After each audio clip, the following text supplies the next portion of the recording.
दोस्तों, आप लोगों ने खुम्पुई और राइमा साइमा का स्टोरी तो बचपन से ही सुना होगा। आज मैं आप लोगों को फिर से राइमा शर्मा की कहानी को सुनाने के लिए आप लोगों के पास आया हूँ। दोस्तों, हमारे त्रिपुरी लोगों के लिए गोमती नदी और दोम्बर धाम जितना गंगा पवित्र है हिंदुइज्म में, उतना ही पवित्र है गोमती नदी हम त्रिपुरी लोगों के लिए। ये सिर्फ हमारे लिए दाम ही नहीं, हमारी संस्कृति है, हमारी विश्वास और भरोसा है, जो हम हर साल यहाँ पे संक्रांति के समय पूजा देने के लिए जाता है। जैसे बाकी लोगों के लिए काशी और गया जितना इम्पोर्टेंट है, उतना ही इम्पोर्टेंट है हमारे त्रिपुरा लोगों के लिए दुम्बर धाम। लेकिन दोस्तों, क्या आप लोगों को पता है कि दुम्बर को दोंगई बोला जाता था और गोमती नदी को दोंगई तीमा।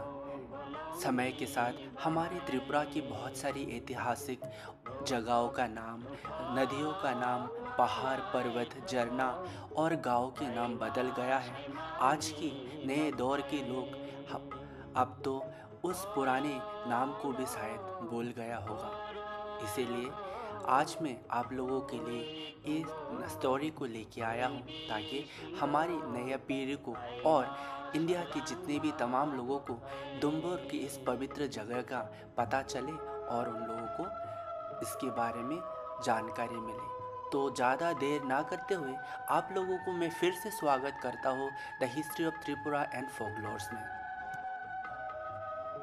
एक समय की बात है जब एक औचाई और उसके परिवार रहा करता था। उसका दो बेटियां था। बड़ा बेटी का नाम राइमा और छोटे बेटे के नाम साइमा।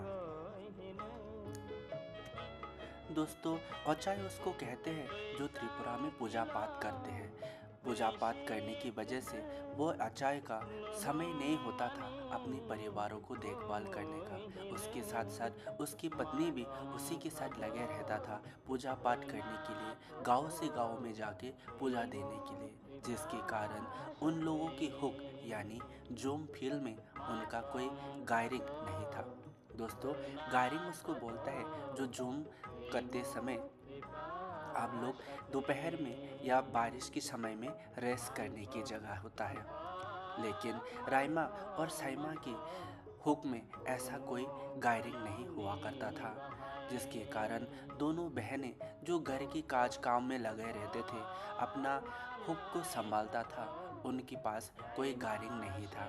एक दिन बहुत ज़ोर से तूफानी बारिश आने लगा और उन लोगों के पास कोई गायरिंग नहीं था, जिसके कारण उन लोगों को एक बड़ा सा पेड़ के नीचे सहारा लेना पड़ा।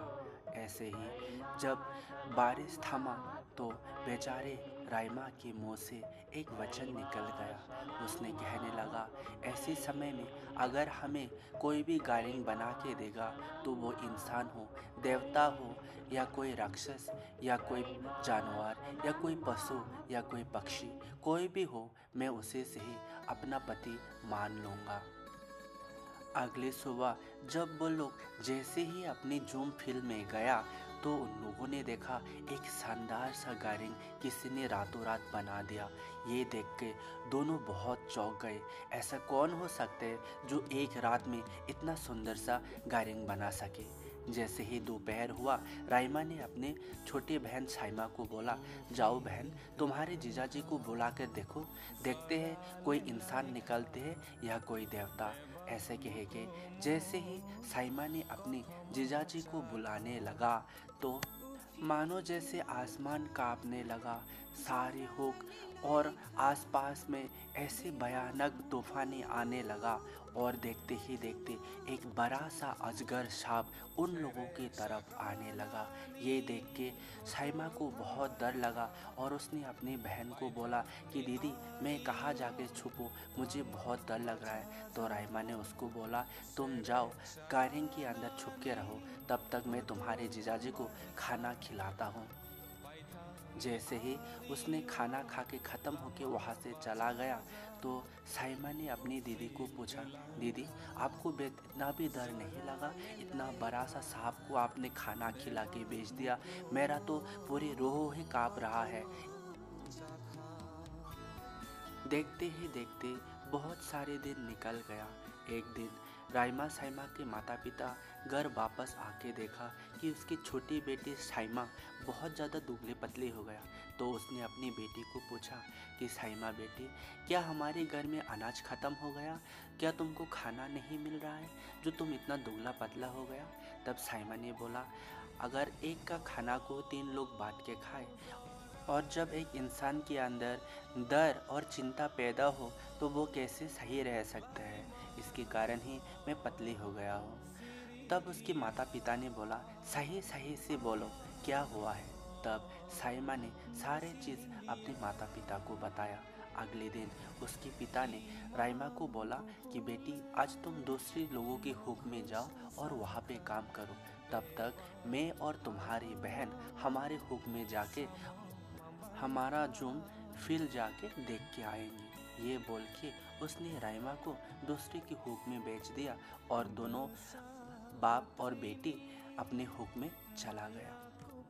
हुक में जाके जैसे ही दोपहर हुआ तो उसके पिता ने साइमा को बोला, जाओ उस सांप को बुलाओ। और जैसे ही साइमा ने उसे खाने के लिए बुलाया तो वो सांप वहाँ पे आया और खाना खा के जैसे ही उसने अपने ससुर को देख के उसके पैरों पे प्रणाम करने की कोशिश किया तो उसने उस सांप को अपने दाव से काट डाला। उधर राइमा जो किसी और के हुक में काम कर रहा था, उसके साथ एक हादसा हुआ। उसका शरीर से जितने भी आभूषण था सब मिट्टी में गिर गया। ये देख के साइमा चौंक गया और उसको भी लगा ऐसा कुछ ना कुछ हादसा तो हुआ है जिसके कारण उसके शरीर से सारे आभूषण गिर गया। उसके पिता ने जो अजगर सांप को उसने काट दिया उसके सर को ले जाके हुक का किसी एक कोने में दफना दिया और उसकी बाकी मांस अपने साथ घर लेके चला गया ताकि उसको पका के खा सके। जब राइमा घर वापस आया और खाना खाया तो उसने खाने में अपने पति की अंगूठी मिली, जिसके कारण उसने अपनी बहन को पूछा कि बहन, सच सच बता, आज तुम लोग जो हुक से आकर जो खाना पकाया है उसमें तुम लोगों ने क्या बनाया? तब साइमा ने बोला, पिताजी एक कच्छप मिला था, उस कछुए को ही हमने काट के बनाया है। लेकिन राइमा की बार बार पूछने के बाद साइमा ने उसे रो रो के बताया जो कुछ हुआ हुक में दोपहर पर। तब राइमा ने रोते रोते अपने बहन को बोला, एक बार उसे वो जगह दिखा दे जहाँ पे उसके जीजाजी के सर को उन लोगों ने दफनाया था। तब साइमा और राइमा वहाँ जाके उस जगह को खोजने लगा, लेकिन उन लोगों को नहीं मिला। तब साइमा ने एक सुंदर से खुम्पुई फूल को खिलता हुआ देखा और अपनी दीदी को बताने लगा, दीदी दीदी देखो कितना सुंदर खुम्पुई फूल खिल रहा है। तब राइमा ने वहाँ पे जाके उस फूल को तोड़ के अपने बालों में लगाया, लेकिन वो फूल जैसे ही साइमा के पास चला जाता था वो फूल खराब हो जाता था और वो बार बार राइमा को बोलता था कि दीदी मेरा फूल खराब हो गया है। और वो राइमा को बोलने लगा, दीदी मुझे दोबारा फूल तोड़ के दो। जब राइमा ने दोबारा फूल तोड़ने की कोशिश किया तो वो फूल जड़ से उखड़ गया और वहाँ पे उसको अपना पति का कटा हुआ सर मिला। उसके बाद राइमा को पता चल गया यही उसके पति को दफनाया गया जगह है और उसने अपनी बहन को दूर खड़े होकर जाने के लिए बोला और उसने अपने पति को बुलाना शुरू किया। और जैसे ही उसने अपने पति को बुलाना शुरू किया तब वहाँ पे अचानक से पानी आने लगा। दोस्तों, राइमा ने पहली बार अपने पति को दोंगई कह के बुलाया था, जिसके कारण ही दुम्बुर का पहला नाम दोंगई हुआ करता था। बाद में उसे दोंगई की जगह दुम्बुर में परिवर्तित हो गया, लेकिन उसकी असली नाम दोंगई है। राइमा ने अपने पति को दोंगई बोल के बुला के उसको अपने साथ ले जाने के लिए बोला और वो जल में परिवर्तित हो गया और उस नदी का नाम आज गोमती नदी करके हम सब जानते हैं। पुराने ज़माने के त्रिपुरी लोग गोमती नदी को दोंगई तीमा भी बोलते हैं और गोमती नदी त्रिपुरी लोगों की भाषा में नहीं आता है, न ही ये त्रिपुरी लोगों की कल्चर, न उन लोगों की संस्कृति, इतिहास या उन लोगों की फोकलोर के साथ इस नाम का कोई जुड़ा हुआ है। फिर भी आज त्रिपुरा के लोग इसे गोमती नदी के नाम से जाना जाता है, जो त्रिपुरा की सबसे बड़ी नदी है। ये गंगा जितना हमारे बाकी इंडियंस के लिए पवित्र है, उतना ही राइमा यानी गोमती नदी त्रिपुरा लोगों के लिए पवित्र है। जब राइमा नदी बनकर बह के जाने वाला था, तब उसकी बहन ने रो रो के उसको बोला, दीदी आप तो नदी बन के जीजाजी के साथ चले जाओगे और मैं कैसे अब घर में अकेला चला जाएगा जहाँ पे कोई माँ बाप भी नहीं होगा, मेरा क्या होगा। ऐसे समय में राइमा ने बोला, जाओ जाके जंगल से बांस काट के लेके आओ और उस बांस में मेरे नदी की इस पानी को भर के लेके चले जाओ और उत्तरी दिशा चले जाना। एक ऐसी रास्ता है जहाँ पे पहुँचने पे तुमको एक बड़ा सा पीपल का पेड़ दिखेगा, उस पीपल की पेड़ में चढ़ जाना और वहाँ पे तुमको एक सोने का चरखा मिलेगा। उस सोने की चरखा से तुम धागा बनाते रहना और बनाते समय यह बोलना कि 10 बच्चों की माँ नहीं बन पाया तो मैं लड़की ना हूँ, राजा के बीवी बन ना पाया तो मैं लड़की ना हूँ, ये कहते रहना। ये बोल के वे पानी बन के चला गया। जैसे राइमा ने जाते समय अपनी बहन को बता के गया था, ठीक उसी तरह साइमा को वो पेड़ भी मिला और सोने के चरखा भी मिला, और जैसे उसकी बहन ने बोला वो ऐसा ही बोलना शुरू किया। और एक दिन राजा की बिंडिया उसको बोलते हैं, जो राजा के लिए शिकार करते हैं। जब वो लोग वहाँ पे शिकार करने के लिए गया तो उसे एक अजीब सा बात कहते हुए सुनने को मिला, जो वह लोग तुरंत आके राजा को बताया कि कोई इंसान है या कोई देवता या कोई देवी, पता नहीं, अपने आप से बोल रहा है कि अगर राजा के बीवी ना हो सका तो मेरा लड़की ना हो, और 10 बच्चों का माँ ना बन पाया तो मैं लड़की ना हूँ। जैसे ही राजा ने ये बात सुना, उसने उन लोगों के साथ और भी बिंदिया को भेज दिया और उन लोगों को बोला, उस पेड़ का एक एक पत्ता अपने धनुष से उसको हटा देना और देखना कि वो इंसान है या कोई देवी। उसके बाद जैसे उन लोगों ने पेड़ के सारे पत्ते को अपने बानों से हटा दिया, तब एक सुंदर सी लड़की देखा। वो लड़की इतना सुंदर था, उसे देख के वो लोग सम्मोहित होके बेहोश हो गया। तब साइमा ने अपने पानी जो साथ में लेके गया था उन लोगों के ऊपर छड़का, और जैसे उन लोगों को होश आया तो उन लोगों ने उससे पूछा, हे देवी आप कौन हैं, आप कोई इंसान हैं या कोई देवता। उसने बोला, मैं एक इंसान ही हूँ, और जाके अपने राजा को बोलो कि मैं उसे 10 पुत्र दे सकता हूँ अगर वो मुझे शादी करेगा तो। जैसे राजा ने ये बात सुना, वो भी उस लड़की से मिलने के लिए आया और उस लड़की को मिल के उसकी सुंदरता से राइमा की सुंदरता को देख के राजा ने भी तुरंत शादी के लिए हाँ कर दिया, और उन दोनों की शादी धूमधाम से हुआ और साइमा को महल में लेके चला गया। देखते ही देखते साइमा गर्भवती होने लगा और उसका बच्चे देने की समय भी आ गया। तब राजा ने अपने बच्चों के लिए सोने की पलकी लेने के लिए दूर कहीं और देश में चला गया। इसी दौरान इधर साइमा का भी बच्चे देने के समय आ गया, लेकिन राजमहल की दासियाँ और बाकी रानियाँ उनको इधर उधर लेके जाते जाते एक जगह में लेके गया, जो एकदम से अपनी बहन राइमा नदी के पास ही था। वहाँ पे उसने जितने भी बच्चा दिया वो सारे बच्चे को उसकी दासी ने जल में फेंक दिया। उधर राइमा ये सब देख रहा था और उसने उन सारे बच्चों को रख दिया और उन लोगों का पालन पोषण करने लगा। उधर राजा जैसे सोने के पलकी खरीद के लेके आया बच्चों के लिए, तो उनकी दासियों ने वहाँ पे कुछ बांस का टुकड़ा रख के गाने लगा कि राजा की पत्नी तो बांस के बच्चे दिया है। राजा ने जब दासियों के गाना सुना और जाके देखा तो वहाँ पे कोई बच्चा नहीं था, सिर्फ बांस का टुकड़ा था जिसमें खून लगा हुआ था। ये देख के राजा इतना गुस्सा हो गया और उसने बोला, जाओ तुरंत साइमा को महल से बाहर कर दो और राज्य के किसी एक कोने में उसे बकरी की तरह छोड़ दो। ये कहकर उसने अपनी बीवी को महल से दूर भेज दिया।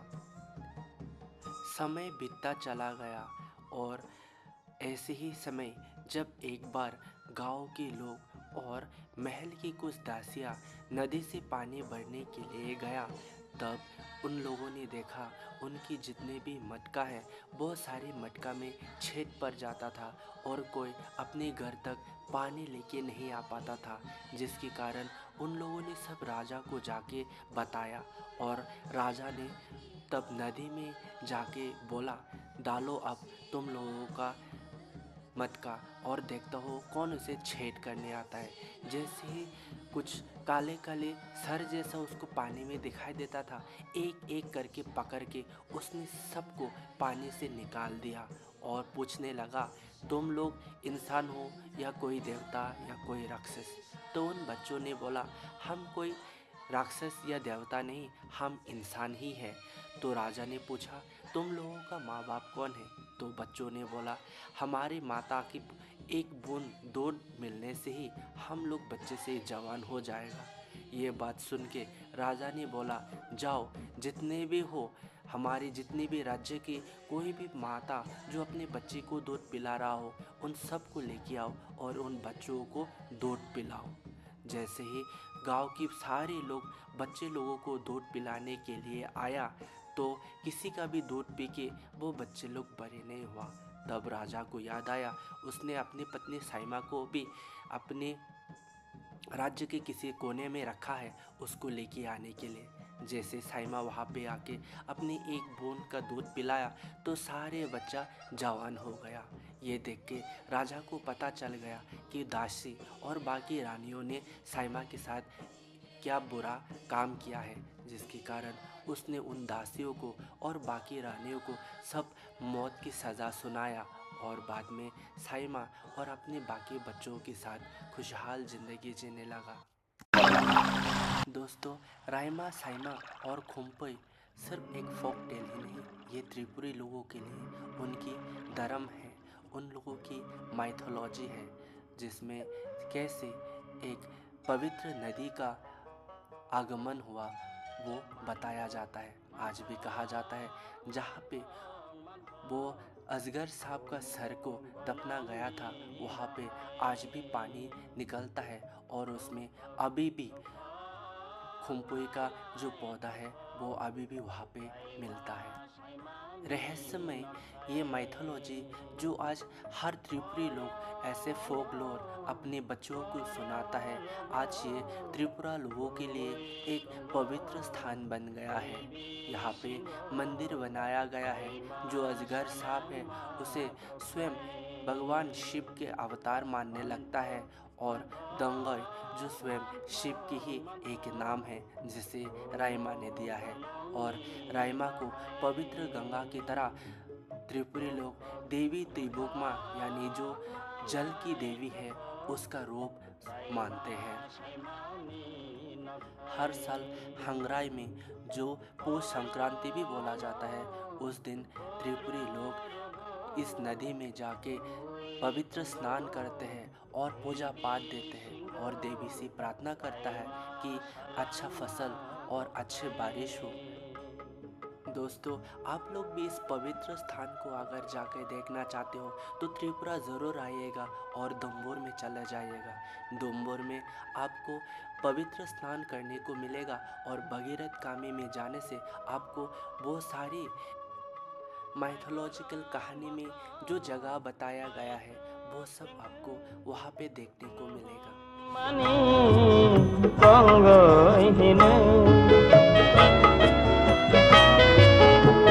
Sang ilo Bishirtite Nuhun mani Umuhine Matam khado